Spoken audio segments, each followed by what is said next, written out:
Sang Kiai. 9. Dipublikasikan oleh Kaskus. Setelah sholat subuh, aku membuat sketsa lukisan dinding, sambil menyelesaikan wirid. Dingin masih menusuk tulang. Teman-temanku abis wirid subuh semua kembali ke dalam selimut sarung. Kamarku terasa dingin apalagi ketika angin masuk dari sela-sela papan kayu dinding kamar, yang pemasangannya asal-asalan. Mas, gak nyarap, suara Hanafi santri dari Cilacap, berdiri di pintu kamar. Lah kamu gak puasa tuh Vi? Tanyaku balik. Wahmu tungkang. Halah Vi, lagi mana tuh? Apa kamu mau terus di pondok nyampai tua? Masuk aja Vi. Gak dikunci kok kataku sambil terus membuat sketsa gambar. Lagi bikin apa mas? Tanya Hanafi setelah masuk ke dalam kamar geladakku. Yaitu kamar yang beralaskan papan kayu. Ah, ini Vi lagi bikin sket. Buat lukisan di aula belakang. Duduk, tunggu bentar. Entar nyari sarapan bareng, kataku. Hari makin beranjak siang. Dingin pun kian hilang, meninggalkan titik embun di rerumputan. Suara burung ramai bercicit, menyambut matahari yang telah mulai menyembul dari puncak Gunung Putri. Seakan dunia ini betapa damainya. Tak ada problem, tak ada dendam iri dengki, tak ada pembunuhan. Kematian hanya terjadi karena kewajaran, seperti daun yang berguguran, seperti matahari yang terbit kemudian tenggelam. Angin pun mengalir dengan kasih sayang. Alam dan manusia seperti keselarasan yang saling melengkapi. Tak ada kejahatan manusia, atau jin, tapi dunia di luar tak sesempit harapan setiap orang. Aku pun selesai membuat sketsa, ketika jam tangan butut telah menunjukkan jam 7 pagi. Ayolah Vi, kalau mau nyari sarapan, kataku setelah selesai memberesi buku. Dan kami pun beranjak untuk pergi ke tempat nyari makan di warung Bu Enur. Biasa makan nasi uduk, tak mahal cuma 1.500 sudah bisa mengganjal perut, plus teh pahit gratis.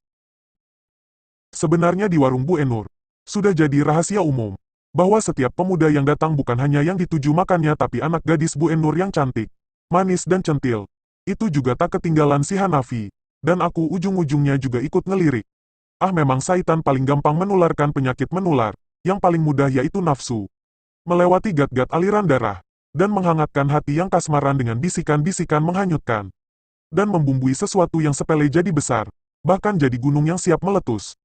Karena jaraknya cuma 100 meteran dari pondok, maka kami berdua pun cepat sampai. Tapi rupanya teman-temanku yang kukira mendengkur di bawah selimut ternyata sudah pada nongkrong di warung, sembari menggoda Afifah, anak gadis Bu Enur yang tak bosan-bosannya melempar senyum termanis.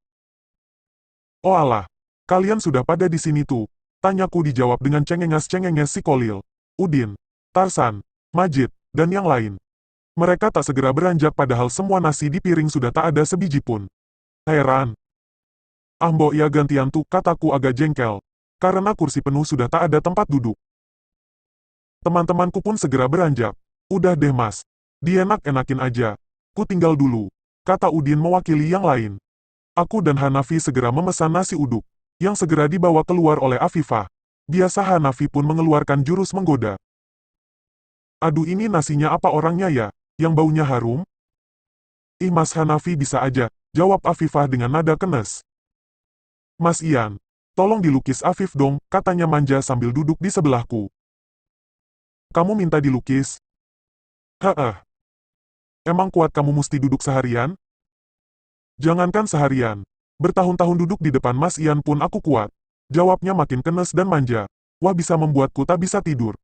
Sementara Hanafi makin besengut melihat Afifah dekat di sampingku. Afifah memang cantik. Wajahnya mirip bunga citra lestari. Malah mungkin lebih cantik. Kecantikan yang alami tanpa polesan.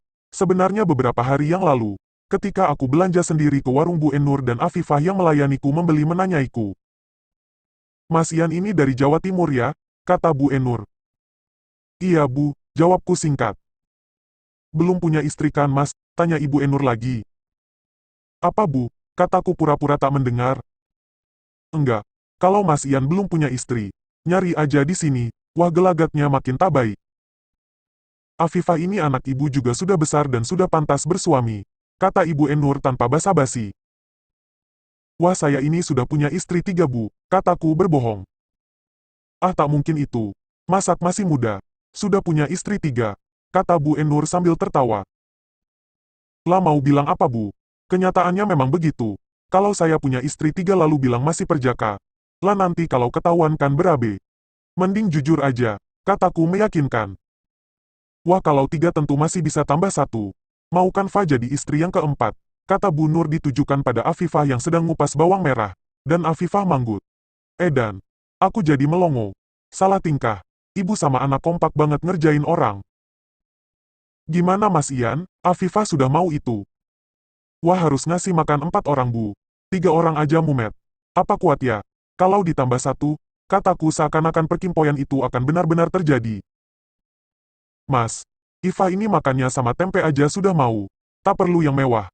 Kata Bu Enur, seakan memojokkanku. Sudah jangan terlalu dipikir. Dijalani aja, katanya. Sementara itu Afifah yang masuk ke dalam, tiba-tiba menjerit. Aduh, tanganku terbakar. Bu Nur pun lari ke dalam. Dan keluar lagi dengan Afifah sambil ngomel-ngomel. Kenapa tak hati-hati? Sudah tahu panci panas, malah dipegang. Dikasih pasta gigi aja Fa, biar adem, dan tak melembung. Kataku menyarankan. Afifah pun ke dalam dan keluar lagi sambil membawa pasta gigi yang disodorkan padaku.